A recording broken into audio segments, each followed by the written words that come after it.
இட்லி தோசை இதெல்லாம் மனுஷன் சாப்பிட்ற பொருள் இல்லையா, இதெல்லாம் மாடு சாப்பிட்ற பொருளாம்.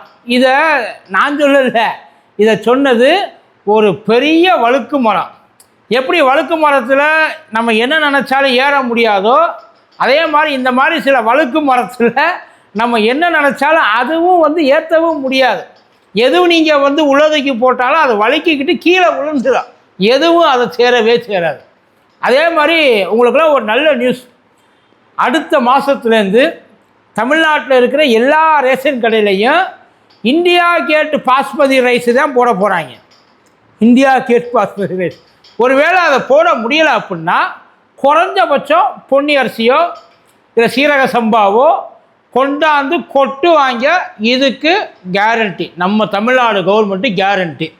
ஏன்னா இத்தனை நாளாக ஆகாதது போகாதது இது எல்லாத்தையும் கொண்டாந்து ரேஷன் கடையில் கொட்டி மனுஷன் சாப்பிட்ற அளவுக்கு அந்த அரிசி தரமானதாக இல்லை அப்படின்னு சொல்லி ஐயா இந்த அரசோட பெருமையை தூக்கி நிப்பாட்டி இருக்கிறார். வேறு யாரும் இல்லை, ஆதவ அர்ஜுனா சார் தான்.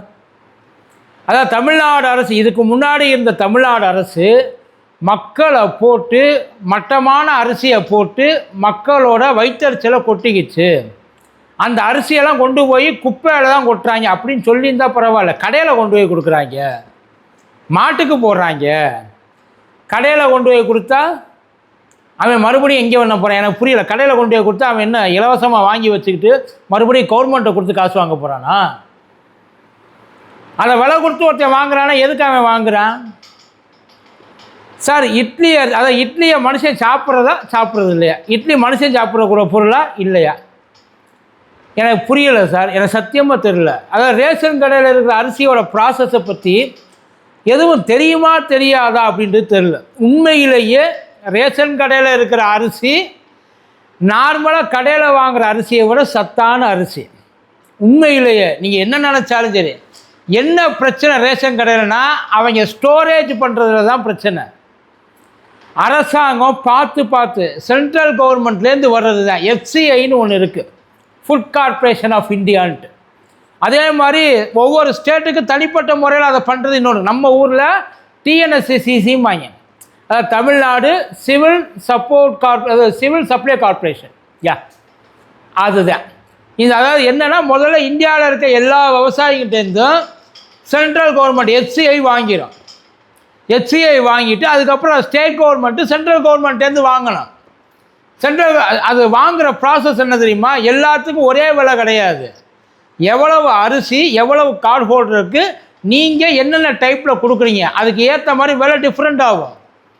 ஒரு சில அரிசிக்கு வெளியில் கிலோ 30 ரூபா விற்கிற அரிசி, அதை வாங்கி கொள்முதல் பண்ணி அதை கொண்டாந்து கொடுக்கறதுக்கு 30 ரூபா கிலோவுக்கு. அதை ஸ்டேட் கவர்மெண்ட்டு 3 ரூபா கொடுத்து வாங்குது ஒரு சில கார்டு ஹோல்டருக்கு. ஒரு சில கார்டு ஹோல்டருக்கு முழுசாக காசு கொடுத்து வாங்குது. அதை ஒரு மாதத்துக்கு கிட்டத்தட்ட 23,000 கோடி ரூபான்னு நினைக்கிறேன். ஒரு மாதத்துக்கா வருஷத்துக்கான்னு தெரியல, அது மட்டும் தெரியல. 23,000 கோடி ரூபா இதுக்கு மட்டும் செலவு பண்ணுது. ஆனால் மக்கள்கிட்டேருந்து வாங்குகிற காசு என்ன தெரியுமா? அதில் 10% தான் மக்கள்கிட்ட ரேஷன் கடையில் வாங்குகிற அரிசி. ரேஷன் கடையில் வாங்குகிற அரிசி ஒரு சில நேரம் ஒவ்வொன்றும் ஒவ்வொரு டிஃப்ரெண்ட்டாக இருக்கும். சில நேரம் நீட்டாக இருக்கும், சில நேரத்தில் உருண்டையாக இருக்கும், சில நேரத்தில் என்ன ஷேப்பில் இருக்குன்னு தெரியாது, சில நேரத்தில் பிளாஸ்டிக் ரைஸ் கலந்துருக்கும்பாங்க. இதெல்லாம் சொன்னாங்க. அது ஏன் அப்படின்னா அது ஒட்டு மொத்தமாக எல்லாம் ஒரு நாள் ஆந்திரா அரிசி வரும், ஒரு நாள் கேரளா அரிசி வரும், ஒரு நாள் பஞ்சாப் அரிசி வரும். ஒரு பேச்சுக்கு சொல்கிறேன். இந்தியாவில் இருக்க எல்லா ஸ்டேட்டு எந்த ஸ்டேட்டோட அரிசி எந்த ஸ்டேட்டுக்கு போகுது யாருக்குமே தெரியாது. அப்படி கொண்டாந்த அரிசியை முதல்ல பொன்னி அரிசிக்கு புழுங்கல் அரிசிக்கு வித்தியாசம் தெரியுமா சார் உங்களுக்கு? சாரி, பச்சை அரிசிக்கு புழுங்கல் அரிசிக்கு. பச்சை அரிசியை அப்படியே போட்டு அரைக்கிறது, நெல்லை கொண்டாந்து அப்படியே போட்டு அரைக்கிறது பச்சை அரிசி. அதை வேக வச்சு அரைக்கிறது புழுங்கல் அரிசி. நமக்கு உள்ளே வர்றது புழுங்கல் அரிசி. அந்த புழுங்கல் அரிசியை வேக போட்டு அரைக்கிறப்ப அந்த தண்ணியில் மாற்றி சில நேரத்தில் இந்த மிச்சப்படுத்துறதுக்காக சில வேலைகளை பார்ப்பாங்க. அதெல்லாம் நடக்கும். அதில் உள்ளே போகிறப்ப அங்கேருந்து வாடைகள் வரும். அப்படி அரைக்கிற அரிசி இருக்குல்ல, வேக போட்டு அரைக்கிற அரிசி இருக்குல்ல, அந்த அரிசியை அப்படியே கொண்டாந்து இங்கே தள்ள மாட்டாங்க. அந்த அரிசியை மாவாக்கி அந்த அரிசியில் இருக்க இரும்பு சத்து இது எல்லாத்தையும் எடுத்து 100 கிலோ அரிசிக்கு 1 கிலோவை இதை கொண்டாந்து உள்ளுக்குள்ளே கலப்பாங்க. கடையில் வாங்குகிற அரிசியை விட கடையில் வாங்குகிற அரிசியில் எவ்வளோ இரும்பு சத்து இருக்கோ அதை விட கூட ரேஷன் அரிசியில் இருக்குது. நம்ம மனசுக்குள்ளே ரேஷன் அரிசியில் கேவலமான ஒரு அரிசின்னு சொல்லி உள்ளுக்குள்ளே அதை ஸ்டேட்டஸ் பிரச்சனை. அதை வாங்கி எத்தனை குடும்பம் வாழுது தெரியுமா? அத்தனை பேரையும் அசிங்கப்படுத்தி உட்கார்ந்துருக்கேன். ப்ராசஸ் ஏதாச்சும் ஒன்று தெரியுமா சார்? எங்கேருந்து வாங்குறாங்க, எப்படி? செறிவு ஊட்டப்பட்ட அரிசியும் வாங்கல, செறிவு ஊட்டப்பட்ட அரிசி அது கடையில் வாங்குகிற அரிசியில் கிடையாது, கவர்மெண்ட்டில் வாங்குகிற அரிசியில் தான் கிடைக்கும் அந்த செறிவு ஊட்டப்பட்ட அரிசி. அதுக்கு கொஞ்ச நாள் அதை பற்றி தெரிஞ்ச முதல்ல நமக்கு என்ன துறை? ஏன் உணவு தானிய அந்த அமைச்சர் என்ன பண்ணுறாப்புல மயிலாப்பூர்காரரு? இல்லை சார், அவர் இது வரைக்கும் எங்கே யாராச்சும் ஏதாச்சும் பார்த்திய? மொத்தமாகவே ஒரு 5-6 அமைச்சர் தான் கண்ணுக்கு தெரியும். மற்ற அமைச்சர்லாம் என்ன பண்ணுறாங்க? இல்லை அவங்க பொறுப்பு, அவங்களெல்லாம் வந்து பொறுப்பு அமைச்சராக மட்டும்தான் போட்டிருக்கீங்களா என்ன? தற்காலிக அமைச்சராக அவங்க வேலை பார்க்குற எந்த அமைச்சர் சார் அதை அவர் சொல்லட்டும். இது வரைக்கும் என்ன பண்ணி அதில் ஊழல் பண்ணியிருக்காங்களா, அதில் இது பண்ணி மக்களை ஏமாற்றிருக்காங்களா, கூப்பிட்டு வச்சு சொல்லுங்கள். இப்போ என்ன விஜய் சார் கட்சியோடு சேர்ந்து வாரம் வெள்ளி சனி ஞாயிறுன்னு 3 நாள் போயிட்டு விவசாயம் பார்க்க போகிறாப்புலையா? நீங்கள் எல்லாம் உங்கள் சொத்தையெல்லாம் விற்று தமிழ்நாட்டு மக்களுக்கு சோத்த போட போறீங்களா? என்ன பண்ண போறிய?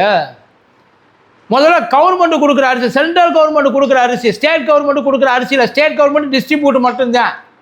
அதை வாங்கி காசு கொடுத்து வாங்கி டிஸ்ட்ரிபியூட், சும்மாலாம் கொடுக்கல சென்ட்ரல் கவர்மெண்ட்டு. அதை காசு கொடுத்து வாங்கி தான் ஸ்டேட் கவர்மெண்ட்டும் கொடுக்குது. அதில் ஒரு பார்ட் ஆஃப் இது வந்து கவர்மெண்ட் அதை எடுத்துப்போம், இன்னொரு பார்ட்டு பெரிய சுமை இங்கே தான் ஸ்டேட் எல்லா ஸ்டேட்டுக்கும் அதை ஃப்ரீயாக எடுத்து கொடுக்குறது தான். அவனும் ஃப்ரீயாக கொடுக்குறாங்க. இங்கே இருக்க கவர்மெண்ட் ஒரு minimum value, minimum selling price விவசாயிட்டேருந்து வாங்கி தான் கொடுக்குறாங்க. அது தெரியுமா? இப்போ இந்த விவசாய பிரச்சனையை பற்றி பேசுகிறீல்ல, இந்த அரிசி பிரச்சனையை பற்றி பேசுகிறீல்ல, நெல் குட்டோனில் 55 ரூபாயா கவர்மெண்ட் குடோனில். இதுக்கு முன்னாடி 40 ரூபா வாங்கினாங்கன்னாங்கல்ல, இப்போ 55 ரூபா வாங்கிட்டு இருக்காங்கல்ல. இதை நான் சொல்லலை, போங்க ஆய்வு பண்ண. அங்கங்கே போவியல்ல, ஆஸ்பத்திரிக்கு போவிய, பஸ் ஸ்டாண்டுக்கு போவிய, பாத்ரூமுக்கு போவியல்ல, போங்க நெல் குடோனுக்கு போங்க. இல்லைன்னு சொல்லுங்கள். இந்த பாட்டிலுக்கு 10 ரூபா கதை தான் இங்கேயும் நடக்குது. மாட்டுக்கு போகிறாங்க, அரிசியை கொண்டு போயிட்டு மாட்டுக்கு போகிறாங்க. எதுக்கோ உனக்கு இல்லை சார், மாட்டுக்கு இருக்கிறவங்க வாங்கி போகிறாங்க, இல்லாமல்லாம் கிடையாது. அதாவது உள்ளே கொண்டு அதை சமைச்சு சாப்பிட்றவங்களையும் மாட்டையும் கம்பேர் பண்ணிட்டு இருக்கீங்களா சார்? இதுதான் உங்களோட லட்சணம். அதிகார திமுறில் நமக்கு புதுசாக ஒன்று கிடச்சிருச்சு, நம்ம பேசுகிறதெல்லாம் பயர் விடுவாங்கன்ற அந்த நினப்பில் தயவு செய்து இந்த வேலையெல்லாம் பார்க்காதே, நல்லதுக்கு இல்லை. இப்போ நேரடியாக யாரை கேவலப்படுத்திய மக்கள்லாம் உங்களுக்குலாம் அவ்வளோ மட்டமாக போச்சா என்ன? இந்த அரிசிக்கு அவன் எவ்வளவு அலையிறான்றது நம்ம இப்போ நீங்கள் போகிற அரிசியை பார்க்காமலாம் இருக்க போகிறோம். அதில் ஒன்றும் வராமலாம் இருக்க. முதல்ல அது எந்த அடிப்படையில் அந்த அரிசி மோசமான அரிசி சொல்லுங்கள். என்ன ஆய்வு நீங்கள் செஞ்சீங்க? இல்லை என்ன அதை ஏதாவது டெஸ்ட்டு கொடுத்தீங்களா? மனுஷன் சாப்பிட்றதுக்கு தகுதி இல்லாத அரிசின்னு சொல்லி ஏதாச்சும் ரிசல்ட் வந்திருக்கா? எந்த விதத்தில் இதை தூக்கி நீங்கள் மனுஷனுக்கு கொஞ்சம் கூட ஒத்து வராது, அவனுக்கு அந்த உடலுக்கு ஒத்து வராத அரிசி பஸ்ஸாம் எங்கே சொல்லியிருக்கியோ அதை சொல்லுங்கள். அதுக்கப்புறம் நம்ம கேட்டுக்குவோம். எதுவும் கிடையாது. இல்லை வாய்க்கு வந்ததை எதையாச்சும் ஒன்று கிளப்பி விடணும். அதாவது பொதுமக்களோட பேசிக்காக எது வந்து ரொம்ப கனெக்டடாக இருக்கோ அந்த விஷயத்தை நம்ம கிளறி விட்டோம் அப்படின்னா அதுக்கப்புறம் அதுவாக உண்மையோ பொய்யோ பற்றி எரியும். அதுக்கப்புறம் நம்ம உட்காந்துக்கலாம். இது வரைக்கும் நீங்கள் பண்ணதில்லை, அதான் அவங்க பண்ணுறதெல்லாம் இது வரைக்கும் அவங்க பண்ணதெல்லாம் கருதலை. அதே தான் திரும்ப கொண்டாந்து தரப்போகிறாங்க. இப்போ நீங்கள் என்ன தனியாக வாணிபக்களும் அரிசிக்குன்னு சொல்லி ஆரம்பிக்க புரியலா? ரேஷன் கடையில் ஒவ்வொன்றா மூடிட்டு தமிழ்நாடு இனிமேல் சென்ட்ரல் கவர்மெண்ட் ஃபண்டை எதிர்பார்க்காது. ஏன்னா சென்ட்ரல் கவர்மெண்ட்டில் அவங்க கேட்குறது, அவங்க கொடுக்குறதா நம்ம வாங்கணும். அது தரமாக இல்லை, மக்கள்கிட்ட ஒழுங்காக இல்லை, நான் கொண்டாந்து தர்றேன், நான் வர்றேன் அப்படின்னு சொல்லிட்டு வருவாப்பிலையா என்ன? நீங்கள் செஞ்சீங்கன்னா நல்லது. அதை பாஸ்மதி ரைஸு, பொன்னி ரைஸு, இது சீரக சம்பா இதையெல்லாம் தூக்கி போட்டிங்கன்னா ரொம்ப நல்லது. ஏற்றுக்கிறேன் மக்கள். அதுக்கப்புறம் ஐயா மன்னிப்பு கேட்டுக்கிறான், இப்படியெல்லாம் பேசுகிறதுக்கு மன்னிப்பு கேட்டுக்கிறான். முதல்ல போடுங்கன்றான். மக்களுக்கு நீங்கள் நல்லது செய்கிறப்ப உங்கள்கிட்ட மனசார மன்னிப்பு கேட்கறதுல எங்களுக்கு எந்த விதமான கூச்சமும் இல்லை. ஆனால் கூச்சமே இல்லாமல் எல்லாத்தையும் நாங்கள் தான் பண்ணோன்னு பேசிகிட்டு இருக்கேன் இல்லைங்களா? அதுதான் வெறுப்பாகுது. எப்போ பண்ண போகிறீங்க?